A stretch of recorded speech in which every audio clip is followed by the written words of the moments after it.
సరిగ్గా 22 ఏళ్ల క్రితం పార్లమెంటుపై దాడి జరిగిన రోజునే నిన్న బుధవారం నాడు సభలోకి దుండగులు ప్రవేశం అనేది యాదృచ్ఛికమే అని సరిపెట్టుకోవడానికి లేదు. ఈ దాడి వెనుక అనుమానించేందుకు ఎన్నో కారణాలు ఉండే ఉంటాయి.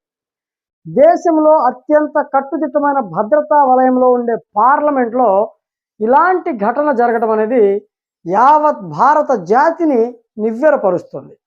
ప్రజాస్వామ్యానికి పట్టుకొమ్మ అయినటువంటి పార్లమెంట్లో జరిగిన ఈ దాడి భారతదేశ సార్వభౌమాధికారం పైన, సర్వసత్తాక ప్రతిపత్తి అయినటువంటి సమగ్రత పైన కూడా దాడిగా మనం భావించక తప్పదు. ఇది దేశానికే సిగ్గుచేటు. సభలో స్మోక్ టెర్రర్ సృష్టించేందుకు దుండగులు పక్కా ప్రణాళికతో వచ్చినట్లు క్లియర్గా అర్థమవుతుంది. బుధవారం రోజున లోక్సభలో ప్రవేశించి ఎవరికీ హాని చేయకపోయినా సభ్యులను ఊపిరి ఆడకుండా చేయడానికి టియర్ గ్యాస్ని విడిచిపెట్టారు. తాజా దాడికి సంబంధించినటువంటి పూర్తి వివరాలు ఇంకా తెలియకపోయినప్పటికీ ఇది ముమ్మాటికి భద్రతా లోపం అనేది స్పష్టమవుతోంది. ప్రేక్షకుల గ్యాలరీ నుంచి ఇద్దరు వ్యక్తులు సభలో అలజడి సృష్టించటము, ఒకరు గ్యాలరీలోనే టియర్ గ్యాస్ వదలగా మరొకరు సభ్యులను దాటుకుంటూ బలాలపై నుంచి గెంతుతూ స్పీకర్ స్థానం వైపు దూసుకెళ్ళినటువంటి దృశ్యాలు ఈ భద్రతా సంబంధించి వైఫల్యాన్ని కళ్లకు కట్టినట్లు చూపిస్తున్నాయి. ప్రజల్లో తీవ్ర కలవరాన్ని కలిగించాయి. శీతాకాల సమావేశాలు జరుగుతున్నటువంటి నేపథ్యంలో అత్యంత కట్టుదిట్టమైన భద్రతా ఏర్పాట్లు చేస్తారు ఇక్కడ. అయినా కూడా ఆ దుండగులు ఎలా ప్రవేశించారనేది ఇప్పటికే అంతు చిక్కడం లేదు. నిజానికి దేశంలో పార్లమెంటు అక్కడ ఉన్నటువంటి భద్రత ఇంకెక్కడ ఉండదు. 22 ఏళ్ల క్రితం సరిగ్గా ఇదే రోజు పార్లమెంటు మీద దాడి జరగడం, 9 మంది అప్పట్లో ప్రాణాలు కోల్పోయినటువంటి నేపథ్యంలో భద్రతా వ్యవస్థను మరింత పటిష్టం చేశారు. పార్లమెంట్లో ప్రవేశించడం అనేది ఆషామాషి కాదు. సభ్యులు కావచ్చు, అధికారులు కావచ్చు, సిబ్బంది కావచ్చు, చివరకు తోటమాలి అయినా సరే ఐడి కార్డు, ఇతర ఆధారాలు చూపితేనే ప్రవేశం ఉంటుంది. 3 అంచెల్లో నఖశిఖ పర్యంతం తనిఖీలు చేస్తారు అక్కడ. బాడీ స్కానింగ్ చేయడం సహా అనేక ఆధునిక సాంకేతిక పరిజ్ఞానంతో పరిశీలన అనేది అక్కడ జరుగుతుంది. ఇక్కడ ఏం జరుగుతుంది, భద్రత డొల్లా అనే విషయాల గురించి మనం మాట్లాడితే సామాన్యంగా అక్కడ లోక్సభ సభ్యుల యొక్క సిఫార్సు ఉంటేనే విజిటర్లకు కూడా అనుమతి లభించే పరిస్థితి. అందువల్ల అలాంటి విజిటర్ల వల్ల ఏదైనా సమస్య ఉత్పన్నమైతే ఆ సభ్యుడే అక్కడ బాధ్యత వహించాల్సిన పరిస్థితి కూడా ఉంటుంది.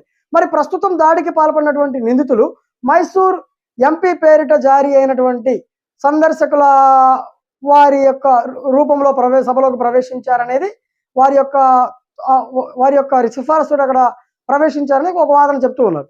అయితే ఒక వ్యక్తి ఎంతమందిని ఒక పాస్ మీద ఎంతమందిని పంపుతారు, వారిని ఎటువంటి సోదాలు తనిఖీలు చేయకుండా లోపలికి ఎలా పంపుతారు, అసలు అలా పంపారా, అందరి కళ్ళు కప్పి టియర్ గ్యాస్ కంటైనర్లను లోపలికి అసలు ఎలా తీసుకెళ్లాల్సి వచ్చింది, వారి వద్ద టియర్ గ్యాస్ కంటైనర్ ఉంటే స్కానర్లు మరి వాటిని పసిగట్టలేదా, ఎందుకని పసిగట్టలేదో, అసలు ఇలా పసిగట్టలేకపోవడం ఏంటో, పరిచయం లేనటువంటి వ్యక్తులను సభ ఆవరణలోకి సాధారణంగా అనుమతించరు. ఈ దుండగులు దర్జాగా అసలు ఎలా ప్రవేశించగలిగారు అనేవి మనందరి మనసులను తొలిచి వేస్తున్నటువంటి ప్రశ్నలు. మరి ఈ దాడి సంఘటనకి సంబంధించిన వ్యవహారంలో 6గురి పాత్ర ఉన్నట్లుగా ప్రాథమికంగా తేలింది. వారిలో 2 పార్లమెంట్ లోపల, మరో 2 బయట అలజడి సృష్టించినటువంటి విషయం పేపర్ల ద్వారా, వివిధ రకాల కథనాల ద్వారా అందరికీ తెలిసిందే. అయితే పార్లమెంట్ వద్ద ఇలాంటి దాడి జరగటం ముమ్మాటికి భద్రతా వైఫల్యమే. లోక్సభ స్పీకర్ ఓం బిర్లా ఈ ఘటన పట్ల తీవ్ర ఆవేదన వ్యక్తం చేసి ఇందుకు పూర్తిగా తాను బాధ్యత వహిస్తున్నానని, ఈ ఘటనపై దర్యాప్తుకు ఆదేశించానని, బాధ్యులని చెప్పి నిగ్గు తేల్చిన వారిపై చర్యలు తీసుకుంటామని అందరి సభ్యులకు అక్కడ భరోసా ఇచ్చారు. ఈ సంఘటన భారత పౌరులందరినీ కలిచివేసింది. ఈ సంఘటనకు ఖలిస్తాన్ తీవ్రవాదులు బాధ్యులై ఉండొచ్చు అనేటటువంటి ఊహాగానాలు కూడా వెలువడ్డాయి. ఖలిస్తాన్ నాయకుడు జస్టిస్ ఫర్సిక్ నాయకుడు గురు సత్వంత్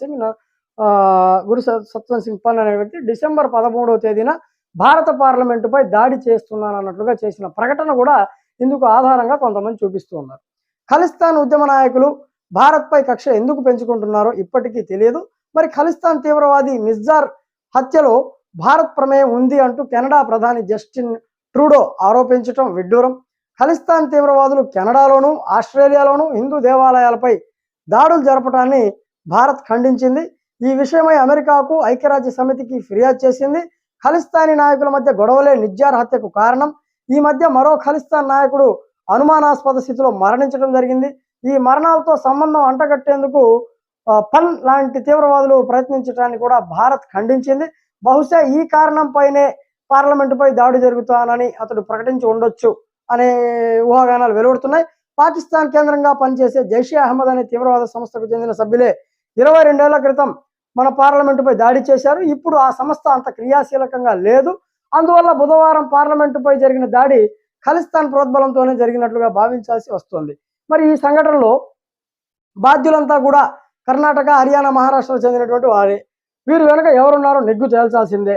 రాజకీయ కక్షలతో అమాయకులపై కేసులు బనాయిస్తే ప్రజలు సహించరు. కేంద్ర దర్యాప్తు సంస్థ ఎన్ఐఏ ఈ మధ్య చిన్న చిన్న పట్టణాలు, నగరాల్లో అనుమానితులను అరెస్ట్ చేస్తోంది. మరి ఇంత పెద్ద ప్రమాదాన్ని ముందుగా పసిగట్టలేకపోవడం ఏంటి? మొత్తానికి ఏంటంటే ఇది ఘోర వైఫల్యంగానే మనం చెప్పుకోవాల్సిందే. చూస్తూనే ఉండండి బిఎస్ఆర్ న్యూస్.